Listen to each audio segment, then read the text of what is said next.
Welcome back. Today, we're going to continue our study of Daniel, 2nd Thessalonians, and the end time sequence by looking at one of the most important phrases in Daniel chapter 9. Verse 27 opens up so many questions, and I'm going to answer each one. Daniel 9:27 reads, "And he shall make a strong covenant with the many for 1 week, and for half the week he shall put an end to the sacrifice and offering. And on the wing of abominations shall come one who makes desolate, until the decreed end is poured out on the desolator." Like I said, this verse opens up a bunch of questions. The primary questions are, what is this covenant? Why does Daniel describe it the way that he does? Who are the many? What or who is the he that does these things? And how does this covenant help prepare the conditions for the later temple-themed crisis described by Jesus in Matthew 24 and by Paul in 2nd Thessalonians chapter 2? Like I said, I'm going to answer each of these questions, so stick with me. So let's take a look at the verse again. He shall make a strong covenant with the many for 1 week, and for half the week he shall put an end to sacrifice and offering. That part of the verse is central because it gives us a staged sequence. First, a covenant is made strong with the many. Then, at the midpoint of the week, the sacrifice and offerings are stopped. The abomination or desolation language then follows, though the abomination is the reason the sacrifices are stopped. Now, there is an argument that exists, and I'm sure that you've heard it, and it would tell you that Jesus is the he in this verse, and that he, Jesus, stopped the sacrifices when he died on the cross. But that's simply not true. The sacrifices continued until the destruction of Jerusalem in 70 AD. There were 40 years of sacrifices after the crucifixion, and so the he in this verse is not Jesus. So the verse is not merely giving us a treaty and then an unrelated religious crisis. The covenant creates the framework in which the later crisis becomes possible. And that's really the key idea. The covenant comes first, the midpoint rupture comes later. Make strong does not mean ordinary covenant making. The Hebrew word in Daniel 9:27 is important. The phrase often translated make a strong covenant uses the verb we-higbîr. It comes from a root that means to be strong, to prevail, or to become powerful. And used in this form, it means something like that it causes to be strong, or that it makes prevailing, or that it makes binding, or it makes effective. And that matters a lot because Daniel doesn't use the most common Hebrew phrase for making a covenant. The normal phrase is karat berît, meaning to cut a covenant. That phrase appears many times in the Old Testament. For example, God cuts a covenant with Abram. Joshua makes covenants, David makes covenants, Israel renews covenants and commitments. But Daniel 9:27 doesn't use the normal wording. Daniel says this figure causes a covenant to prevail, or makes it strong. That doesn't necessarily mean the covenant already existed. It could mean he initiates and makes it binding. It could mean that he guarantees it. It could mean he enforces an arrangement others negotiated. It could mean he causes an existing framework to function again. But the emphasis is not on drafting a deal. The emphasis is making the covenant operative. It becomes enforceable, effective. It becomes a structure that can shape events. And that's really what Daniel is saying here. He had other words he could use to explain the covenant, but the ones he chose matter. They matter because it tells us what to expect. So what exactly does covenant mean? Well, like I said, the Hebrew word for covenant is berît. That word can refer to divine covenants, personal agreements, political treaties, or formal pacts. It is flexible. So the word covenant does not automatically tell us whether Daniel 9:27 is speaking of something purely political, religious, or both. And in Daniel, it's probably both. The covenant might have a political form. It likely does. But it has religious consequences. That's because Daniel's crisis is not just about international diplomacy, though it's included. What it is about is worship, sacred space, sacrifice, and covenant fidelity. The covenant becomes the structure that leads towards the later cultic crisis. That means we should not treat the covenant as a neutral peace agreement with no theological significance. In Daniel's world, covenant language is about obligation, loyalty, identity, and betrayal. And this is something we see throughout the Old Testament, with people of God constantly betraying the covenant forged at Sinai. So then, who are the many? Well, Daniel says the covenant is made strong with many or for many. The Hebrew phrase is lā-rabbîm, and it means to the many or for the many. The wording is somewhat open. and it means the covenant is made with many people. It may mean it's made for the benefit of many. It might mean that it involves or concerns a large corporate group. The important point is the many are not just one or two individuals. It's a large-scale arrangement involving a broad constituency.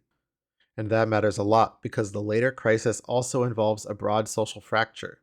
Daniel 11 speaks of people who forsake the Holy Covenant, people who violate the covenant, and people who know their God and remain faithful. So the covenant with many appears to create the public framework in which allegiance will later be tested. The best way to describe this is staged enablement, and that means the covenant creates the conditions for what comes later. Daniel 9 gives us the broad sequence. A covenant is made strong with many. Halfway through that week, that is the 70th week of Daniel, the 7-year period, a sacrifice and offerings are stopped. Then the abomination and desolation arrives. Daniel 11 fills in more of the social mechanism. There are people who forsake the Holy Covenant. The ruler shows regard for those who abandon it. He seduces or corrupts covenant violators with flattery. And then the sanctuary is profaned, the regular offering is removed, and the abomination is set up. But that's not a random order, it's staged. First, there is covenant enablement. Then there's coalition formation. Then there's internal betrayal. Then there's a cultic takeover. Then the faithful remnant resists. Let's take a look at Daniel 11 a little bit deeper, starting in verse 30 to really get the picture. It reads, "For the ships of Kittim shall come against him, and he shall be afraid and withdraw. And he shall turn back, to be enraged and take action against the Holy Covenant." There's the Holy Covenant verbiage that I was just talking about. So let's continue. It says, "He shall turn back and pay attention to those who forsake the Holy Covenant." Daniel's telling us right here that there will be people who forsake the Holy Covenant. And what does the Antichrist do? He favors them. Then it continues, "Forces from him," that's the Antichrist, "shall appear and profane the temple and the fortress and take away the regular burnt offering," that's the tāmîd. "And then they shall set up the abomination that makes desolate." So now let's put the pieces together. We can look back to Daniel 9 and we can look at Daniel 11 for a more complete picture. What we see is the Antichrist helping make strong a covenant. This means, like I said, he might strengthen one that exists, he might write a new one, but the point is that he makes strong a covenant. Then, before the halfway mark, so during the first 3.5 years, there are people who forsake the covenant and the Antichrist shows positivity and favor towards them who forsake it. Then, the Antichrist seduces and corrupts those covenant violators with flattery. Then, he stops the daily sacrifices, that's the tāmîd, by setting up the abomination or desolation. Now, Daniel 11 uses the phrase Holy Covenant, and the phrase that's used here is berît-qōdeš. It means Holy Covenant. This is important because Daniel's crisis is not just political. The covenant is bound to holiness, worship, sacred identity, and allegiance to God. In practice, the Holy Covenant includes the public order by which Israel's loyalty to God is expressed. That means sacred space, sacred offering, and regular worship rhythms, right? This is the tāmîd. We've already discussed this in a previous study, and I'll link that up above right now. This tāmîd shows exclusive allegiance to the Lord, not to anybody else, and a community identity under God's covenant.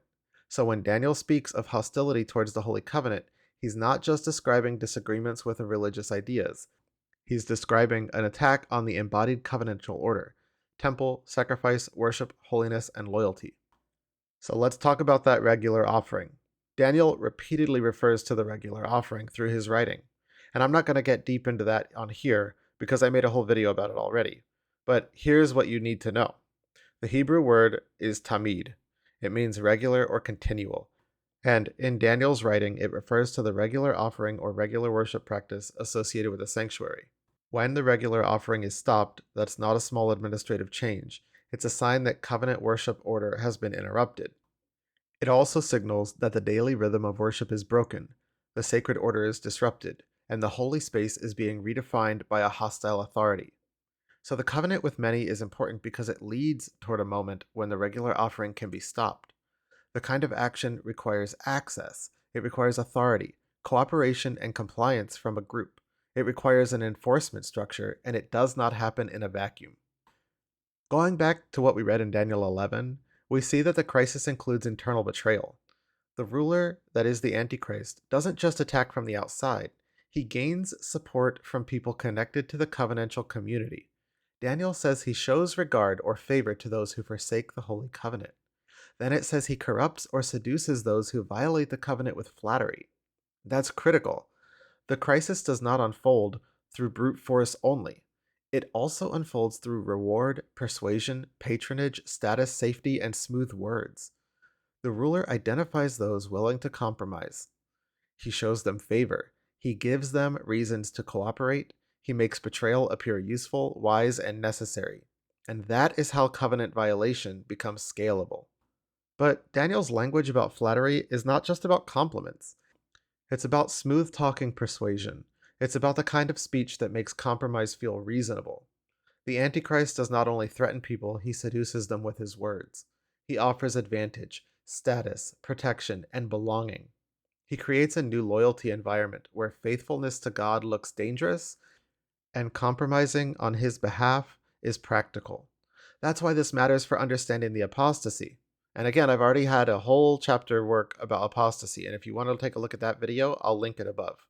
Apostasy is not always produced by open hatred to God at first. Sometimes it starts by a calculated compromise. People are retrained to think differently about loyalty and what it means. They're taught to call betrayal wisdom and to call compromise survival. They're taught to call faithfulness extremism. It's the type of pressure Daniel 11 describes. Daniel 11 also describes the faithful remnant. It says, "The people who know their God shall stand firm and take action." The Hebrew word is yada. In the Bible, knowing God is not just knowing information about God. It's a relationship recognition, covenant loyalty, and faithful allegiance. So Daniel contrasts two types of people. Some violate the covenant and are seduced by flattery. Others know God and remain faithful. That's the allegiance divide. The crisis reveals who belongs to God and who is willing to be reformed under a new order. This is one of the reasons Daniel's covenantal language is so important. The covenant creates the arena in which loyalty is tested.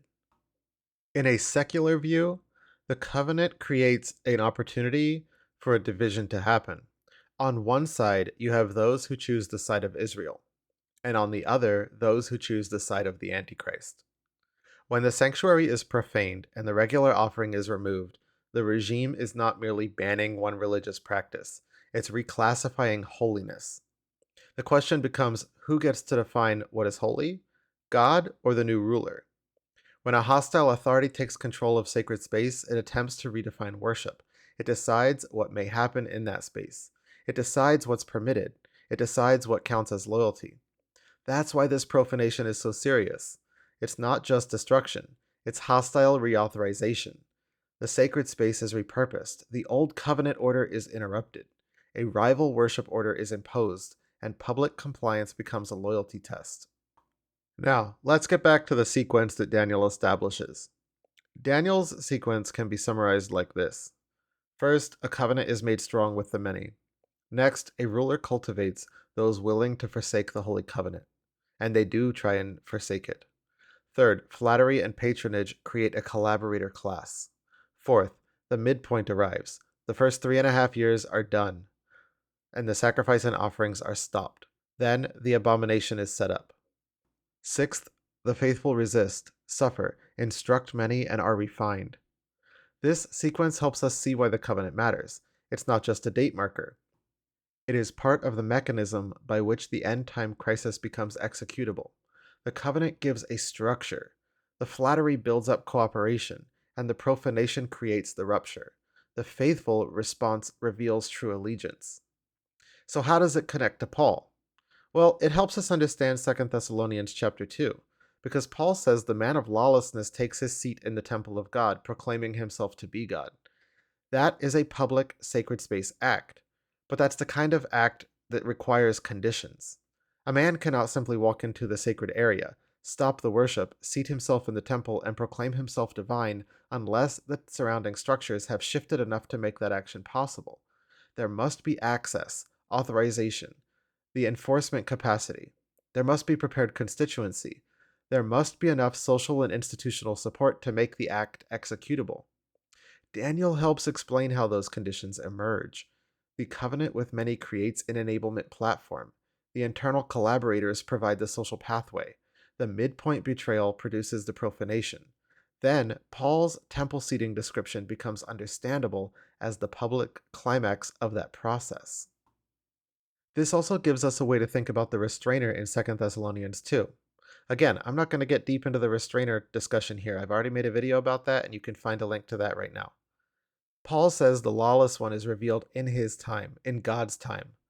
That timing matters. The lawless one is not revealed whenever evil wants him revealed. He's revealed when the appointed conditions are permitted to converge. So, restraint might not only mean God restrains an individual man from appearing, it also means God restrains the conditions that would make his revealing possible. The covenant cannot prevail until God permits it. The structures cannot align until God permits them. The access, authority, enforcement, public legibility cannot all come together until the appointed time. And that's an incredibly important distinction to have. God is restraining the entire transition, not just one person. That doesn't mean that we can list every restrained condition with certainty. We can't. Paul doesn't give us a list. But Daniel gives us a pattern: covenant, collaboration, cultic rupture, abomination.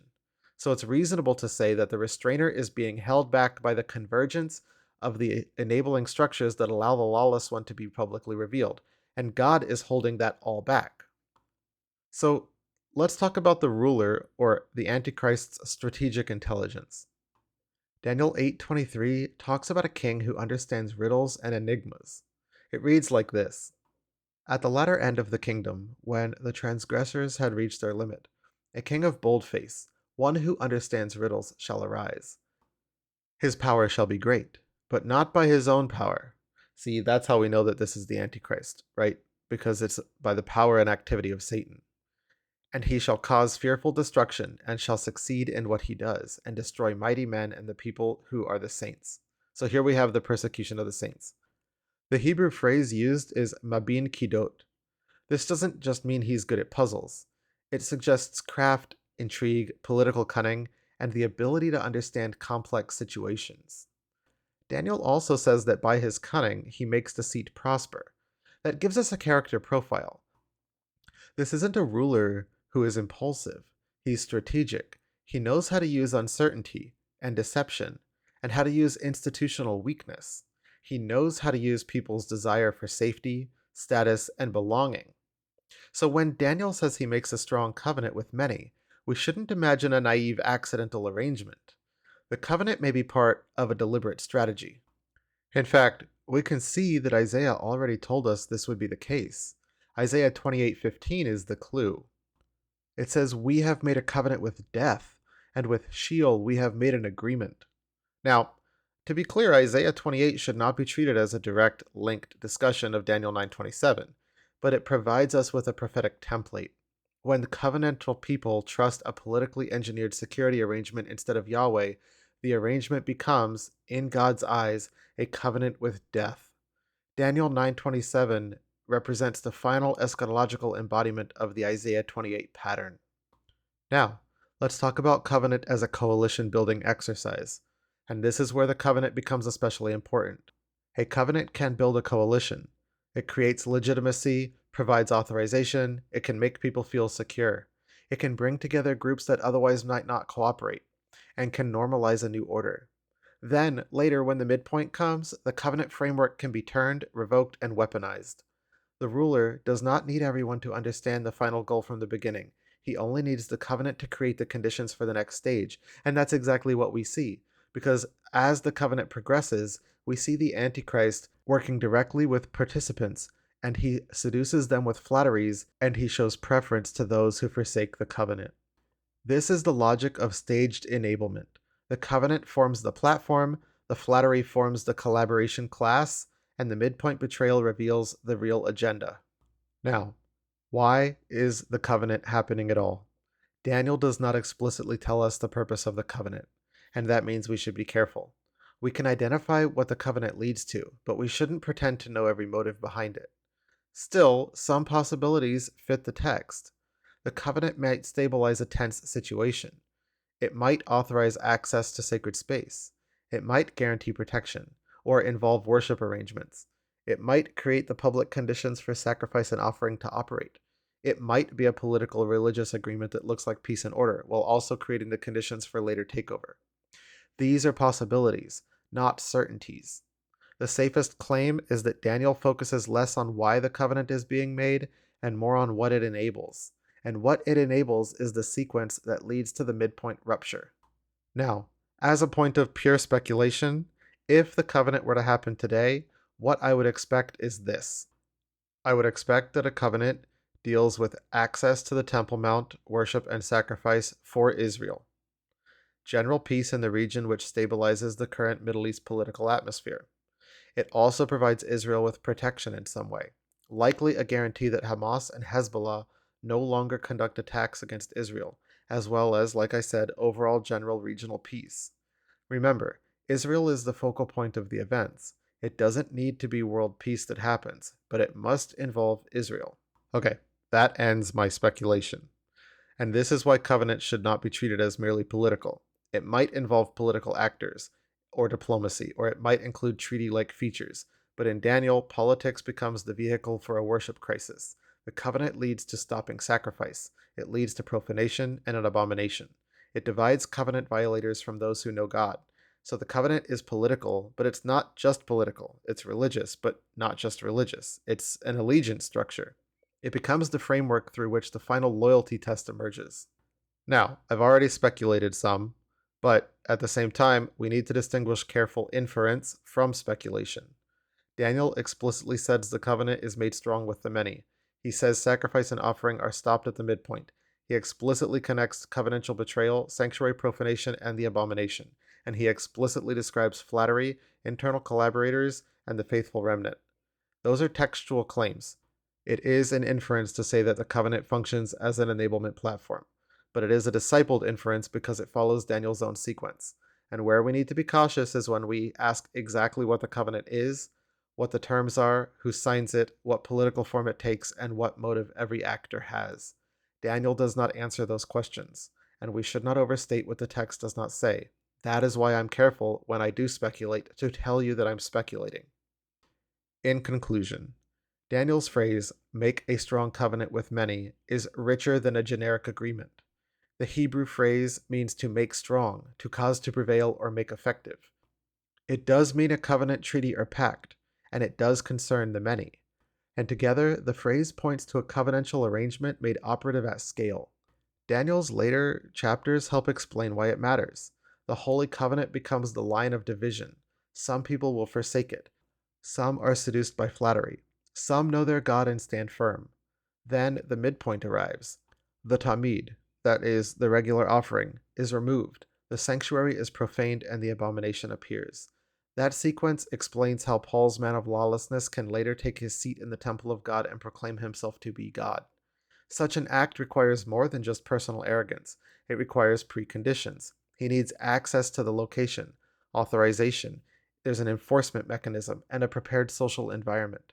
Daniel gives us the blueprint. The covenant enables, the flattery corrupts, the profanation reveals, and the faithful endure. And God remains sovereign over the timing of the entire sequence. If you have not yet subscribed, I encourage you to do so. Please share this video with people that you know and be a part of sharing God's Word. This video is a readable summary of a fuller written paper. The full article, citations, scholarly notes, and any other research details that I have, they'll be linked below in the description, and it'll take you right to my Substack.